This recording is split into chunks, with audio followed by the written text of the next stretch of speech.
চিপাঝাৰ সমষ্টিত 17টাকৈ আঁচনিৰ শুভাৰম্ভণি চিপাঝাৰ বিধায়ক ডক্টৰ পৰমানন্দ ৰাজবংশীৰ। চিপাঝাৰ বিধানসভা সমষ্টিৰ বিধায়ক ডক্টৰ পৰমানন্দ ৰাজবংশীয়ে বৃহস্পতিবাৰে চিপাঝাৰ 11টা গাঁও পঞ্চায়তত 17টাকৈ আঁচনিৰ শুভাৰম্ভণি কৰে। ইয়াৰে দেৱানন্দ গাঁও পঞ্চায়ত, হাজৰিকাপাৰা গাঁও পঞ্চায়ত, খুৰাবান্ধা গাঁও পঞ্চায়ত, তুৰাই গাঁও পঞ্চায়ত, বৰমপুৰ গাঁও পঞ্চায়ত, বুহিনগৰ গাঁও পঞ্চায়ত, ডিপিলা গাঁও পঞ্চায়ত, দুনি গাঁও পঞ্চায়ত, বুনমাজা গাঁও পঞ্চায়ত, বহাগাঁও পঞ্চায়তত মুঠ 17টা আঁচনি অন্তৰ্ভুক্ত কৰা হৈছে। উক্ত উদ্বোধনী কাৰ্যসূচী দৰং জিলা পৰিষদৰ কাৰ্যবাহী অভিযন্তা অৰূপ পাঠক, চিপাঝাৰ উন্নয়ন খণ্ডৰ খণ্ড উন্নয়ন বিষয়া ভিগুপতি ৰয়, কনিষ্ঠ অভিযন্তা বিনোদ চহৰীয়া প্ৰমুখ্যে কেইবাগৰাকীও বিশিষ্ট ব্যক্তিয়ে অংশগ্ৰহণ কৰে। পঞ্চায়তৰ পথেই হওক বা অন্যান্য আমাৰ যিটো MG বা এনৰেগাৰ আমাৰ যি পথ উন্নয়ন যোজনা, এই যোজনাত মই মন কৰিছোঁ যে এই পথবিলাকৰ দ্বাৰাও অতি উন্নত মানৰ কাম কৰিব পাৰি। আৰু আজি প্ৰায়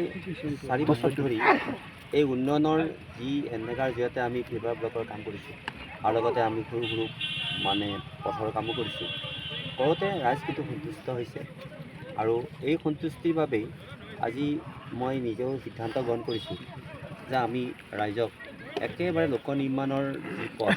সেই পথসমূহ বহু ক্ষেত্ৰত কিছু নীতি নিয়মৰ মাজেৰে কৰিব লাগিব আৰু লগে লগে কিছু সৰু সৰু পথো আমাৰ উন্নয়ন সম্ভৱ নহয় লোক নিৰ্মাণৰ ক্ষেত্ৰত। কাৰণ লোক নিৰ্মাণৰ আটাইতকৈ গুৰুত্বপূৰ্ণ পথবিলাকত বেছি গুৰুত্ব দিছে এইবেলি আৰু সেইবাবেই আজি লোক নিৰ্মাণে আমাৰ 4টা বছৰত যিখিনি কাম আমি কৰাৰ ক্ষেত্ৰত আমাক সহযোগিতা কৰিছে, বিশেষকৈ আমাৰ মুখ্যমন্ত্ৰী ডক্টৰ হিমন্ত বিশ্ব শৰ্মা ডাঙৰীয়াৰ মাৰ্গদৰ্শনত মই আপোনালোকক এইটোৱে দাবী কৰিব পাৰোঁ যে লোক নিৰ্মাণে যি পথ ইতিমধ্যে আমাৰ চিপাঝাৰ সমষ্টিৰ কাৰণে আগবঢ়াইছে, সেই পথ আজি প্ৰায় 50 বছৰ ধৰি এইখিনি কাম কোনো বিধায়কে কৰিব পাৰিছে আৰু সেই তাৰ কাৰণে গোটেই খতিয়ানটো মই আপোনালোকৰ হাতত আমি ঠিক বহাগ বিহুৰ আগে আগে তুলি দিম। আজি লগে লগে মই ইয়াৰ আন এটা কথা ক'ব খুজিছোঁ যে আমি লোক নিৰ্মাণটো আমি কথাখিনি প্ৰসংগক্ৰমে ক'লোঁ, কিন্তু আজি আমি আপোনালোকক ক'বলৈ পাই ধন্য মানিছোঁ যে ইতিমধ্যে প্ৰায় 39টা পথ আমি নিৰ্মাণ কৰিছিলোঁ আমাৰ এই MG এনৰেগাৰ জৰিয়তে। কিন্তু আৰু কিছু পথৰো আমি নিৰ্মাণ কাৰ্য আৰম্ভ কৰিছোঁ যদিও আমি কিছু শেষ কৰিছোঁ আৰু কিছু এতিয়াও শেষ হ'বলৈ বাকী। কিন্তু আজি এটা নতুন মাত্ৰা আমি দিব পাৰিলোঁ, সেয়া যে ইমান বছৰে, বিশেষকৈ 2-3 বছৰত প্ৰত্যেকটো ৰাইজে মানে কিছুমান গুৰুত্বপূৰ্ণ পথৰ কথা মোক কৈছে। মই ভাবিছিলোঁ যে আমি লোক নিৰ্মাণৰ জৰিয়তে কৰিম, কিন্তু লোক নিৰ্মাণে কিছুমান ৰাস্তা অতি ধুনীয়াকৈ সংযোগী কৰাৰ কাৰণে এইকেইটা অকলশৰীয়া ৰাস্তা বা এইকেইটা পথ মই দিব পৰা নাছিলোঁ কাৰণে আজি মোৰ ভাল লাগিছে যে প্ৰত্যেককেইটা গুৰুত্বপূৰ্ণ পথ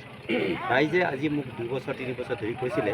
আৰু কোৱাৰ লগে লগে যিটো নেকি উৎসাহ উদ্দীপনা সেইটো নিশ্চয় আপোনালোকে মন কৰিছে যে সেই পথকেইটা নিৰ্মাণ কৰাৰ লগে লগে এই ৰাইজৰ যেন এটা উৎসাহ আৰু এটা যেন তেওঁলোকৰ ভাৱ হৈছে যে সঁচাকৈয়ে যি কাম আগৰ কোনো চৰকাৰে কৰিব নোৱাৰিলে সেই কাম আমাৰ অন্ততঃ এই বিজেপি চৰকাৰে কৰিছে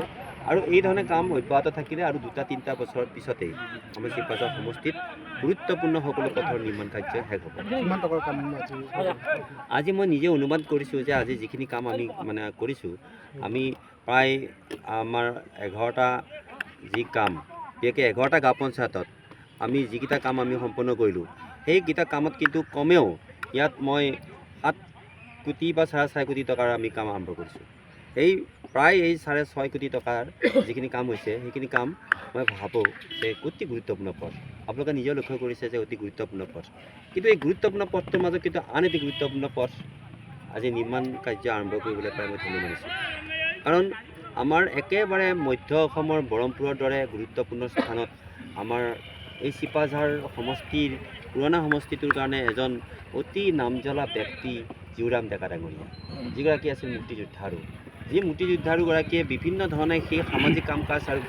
বৰমপুৰ আমাৰ বিদ্যালয় প্ৰতিষ্ঠা বা অন্যান্য আমাৰ সামাজিক বুদ্ধিৰ দিশত তেখেতৰ যিটো অৱদান আৰু স্বাধীনতা আন্দোলনত তেখেতৰ যিটো অৱদান, সেই অৱদান কিন্তু কোনো গুণে কম নহয়। আৰু সেইগৰাকীৰ যেতিয়া দেখিলোঁ যে সেইগৰাকী এটা আৱক্ষ মূৰ্তিৰ বাহিৰে তেওঁ ঘৰলৈ যোৱা পথটো নিৰ্মাণ হোৱা নাই, তেতিয়া আমি আমাৰ এই বিভাগৰ জৰিয়তে আমি পথছোৱা ফিভাৰ ব্লকেৰে কৰিম বুলি আমি এটা প্ৰতিশ্ৰুতি প্ৰদান কৰিছিলোঁ আৰু মোৰ সেই পথটো আজি নিৰ্মাণ কাৰ্য আৰম্ভ কৰিবলৈ পাই মই সঁচাকৈয়ে ধন্য মানিছোঁ। কাৰণ সেইগৰাকী ব্যক্তি আমাৰ পৰম পূজ্য নিচেই সৰুৰে পৰা তেখেতক পাইছোঁ আমি আন্দোলনৰ সময়তো অসম আন্দোলনৰ সময়তো তেখেতৰ মাৰ্গদৰ্শনেৰে আমি কাম কাজ কৰিছোঁ গতিকে আজি যিমানসমূহ গুৰুত্বপূৰ্ণ পথৰ নিৰ্মাণ হৈছে সেই পথসমূহ আমাৰ নিজৰ কি আছিলে একোটা প্ৰতিশ্ৰুতি আছিল আৰু সেই প্ৰতিশ্ৰুতি অন্তত পূৰণ কৰিবলৈ পাই মই সঁচাকৈয়ে ধন্য মানিছোঁ সাধাৰণতে দেখা যায় যিসমূহ জব কাৰ্ডৰ মানে দেখিছে যে এই যিখিনি নিয়ম ধৰি দিছে আমাৰ বিভাগৰ ফালৰ পৰা লোক নিৰ্মাণ বিভাগৰ পৰা বা PNLD বিভাগৰ পৰা সেইখিনি কিন্তু সকলো ভাৰততে প্ৰযোজ্য আৰু সেইখিনি প্ৰযোজ্য কৰাৰো আৱশ্যকতাও আহিছে কাৰণ বহু ধৰণৰ বেমেজালি বহু ধৰণৰ মানে যিবিলাক নেকি আমি বেয়া পাওঁ ৰাইজে বেয়া পোৱা কাম সংঘটিত হৈছে তাৰ মাজতো কিন্তু আমাৰ এই বিভাগে আমাৰ গ্ৰাম উন্নয়ন বিভাগে কিন্তু অতি মানে তৎপৰতাৰে কিছুমান কাম কৰিছে তাত ৱেজেছ আছে তাৰপিছত আকৌ আমাৰ মেটেৰিয়েলছ আছে এইবিলাক ক্ষেত্ৰত যিহেতু এটা নিয়ম ধৰা আছে আৰু যিয়ে মানে অতি অন্তৰকৰণে কামবিলাক কৰে তাৰ ক্ষেত্ৰত কিন্তু অসুবিধা নাই কিন্তু যিয়ে নেকি পাল মৰা বিধৰ তেতিয়াহ'লে তেওঁলোকে অসুবিধা অলপ পাবই কিন্তু মই দেখিছোঁ যে আমাৰ ইয়াৰ মাজতো এতিয়া কিন্তু এটা সুন্দৰভাৱে আজি এনেকুৱা কাম কৰাৰ কাৰণে এটা প্ৰৱণতা বাঢ়িছে মাজতে প্ৰৱণতা হেৰাইছে আৰু এই প্ৰৱণতাৰ মূল কথাটো হৈছে কি যে ভাল কাম কৰিলে আমি যদি কামখিনি শেষ কৰিব পাৰোঁ তেতিয়াহ'লে কিন্তু তেওঁ পইচাখিনি তেওঁলোকে ঘূৰাই পোৱাৰ সম্ভাৱনা আছে গতিকে মই কিন্তু বিগত বৰ্ষত যিসমূহ ঠিকাদাৰে এই ফেভাৰবিলাকৰ কাম কৰিছিল তেওঁলোকে বিল নোপোৱাৰো তেওঁলোকে অভিযোগ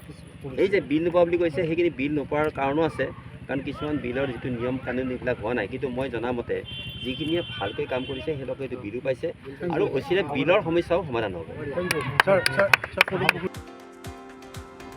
সুনীল চহৰীয়া ৰিপৰ্ট গ্ল'বেল এনি